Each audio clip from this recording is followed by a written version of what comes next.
Welcome to this new series of practice questions for the CWI Fundamentals Examination, also known as CWI Exam Part A. I will be discussing 5 random CWI Fundamentals questions and explaining the rationale of all the choices, even the wrong ones, so that when you take the exam, you will have the mindset and the right concepts equipped, giving you a high chance of passing the CWI exam. Without further ado, let's get started. Which of the following methods is most likely to use a transducer to scan for flaws? Letter A, RT, letter B, MT, letter C, UT, letter D, PT, letter E, VT. The NDT method most likely to use a transducer to scan for flaws is UT or ultrasonic testing. Hence the answer here, letter C. UT makes use of a transducer attached to an electronic base unit. This machine generates precise electronic pulses transmitted through a cable to the transducer. RT is an NDT but makes use of preferential radiation transmission or absorption.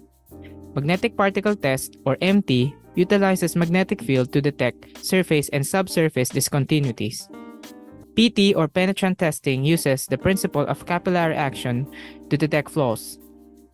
VT is visual testing or visual inspection, where the inspector detects flaws by using his naked eye and some measuring instruments. The answer here is letter C, UT. For plain carbon steels, how are hardness and tensile strength related? Letter A, increase hardness, decrease tensile strength. B, increase hardness, increase tensile strength. C, decrease hardness, increase tensile strength. D, hardness and tensile strength can both be increased by tempering. E, hardness and strength are not related. As hardness increase, tensile strength also increase. Hence, the answer here is letter B. A great approximation of this is the formula of BHN, which is equal to half of the ultimate strength in KSI. This alone can be a great reminder that as hardness increase, the tensile strength also increase. BHN is Brinell hardness number, which measures the resistance of the material against indentation, which is the hardness.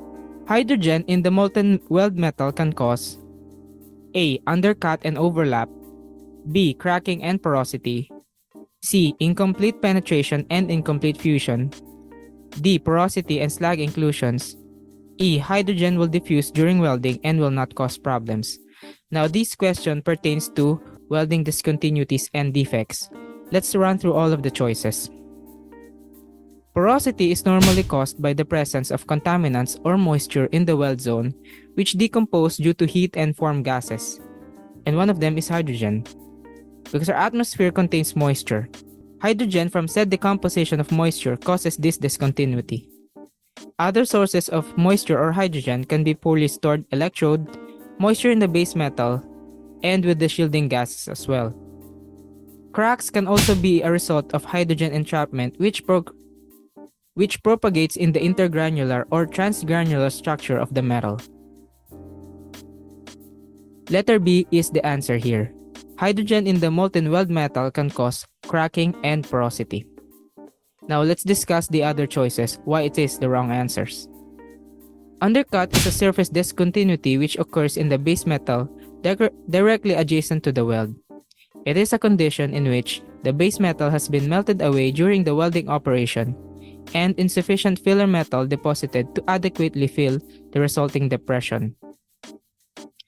Overlap in the meantime is the protrusion of weld beyond the weld toe or root. It appears though that the weld has overflowed the joint and laying on the adjacent base metal. Incomplete penetration is a discontinuity associated only with groove welds. It is a condition where the weld metal does not extend through the joint thickness. Incomplete fusion in the meantime is a weld discontinuity in which fusion did not occur between weld metal and fusion faces or adjoining weld beads, meaning the weld metal and the base metal did not fuse together. Letter E is obviously not correct because hydrogen is one of the causes of cracking and porosity. The answer here is letter B, cracking and porosity. Which of the following results from improper termination of the SMAW electrode and shrinking of the molten weld pool during welding? Letter A, porosity. Letter B, slag inclusions. Letter C, delayed cracking. Letter D, crater cracking. Letter E, incomplete fusion. Crater cracking occurs at the termination point of individual weld pass. If the technique used by the welder to determine the arc does not provide for complete filling of the molten weld puddle, the result will be a shallow region or a crater. Hence the answer here, letter D, crater cracking. It is a result of improper termination of the welder at the arc which does not provide a complete filling of the molten weld puddle. For the choices, porosity here is the result of moisture or gases in the weld. Slag inclusions normally occur between the weld and base metal, where foreign solids like slag, flux, tungsten, or oxide slips through the weld. Delayed cracking is categorized under cold cracks, which occur after the metal has cooled to ambient temperature. So the cracking occurs after the weld metal has been cooled already. Incomplete fusion is a weld discontinuity in which fusion did not occur between the weld metal and the fusion phases.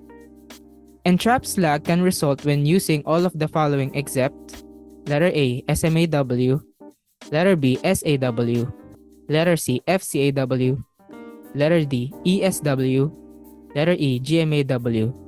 So if you're not familiar with this abbreviation, better start now because it is important in the CWI exam. SMAW is shield metal arc welding, SAW is submerged arc welding, FCAW is flux cored arc welding, ESW is electroslag welding, GMAW is gas metal arc welding. Entrapped slag cannot be a result of GMAW because of the absence of flux. GMAW does not have flux. All of the processes here in the choices have flux in one form or the other. SMAW, FCAW have flux coating and flux core respectively. This flux produces slag. SAW has granulated flux that covers the weld pool. ESW is electroslag welding. There's slag on that process, of course. GMAW does not have flux or slag, hence the answer. To prevent atmospheric attack, this process makes use of an external shielding gas like CO2, argon, oxygen, etc. If you have questions, do not forget to comment down below and also like this video as it will help the algorithm find like-minded viewers like you who are looking guides for the CWI exam. And if you want more of these kinds of videos, I have tutorials on CWI practice questions, writing welding documents, and many more. Click these playlists right here. Do not forget to subscribe and turn in the notification bell for the latest videos. See you on the next one.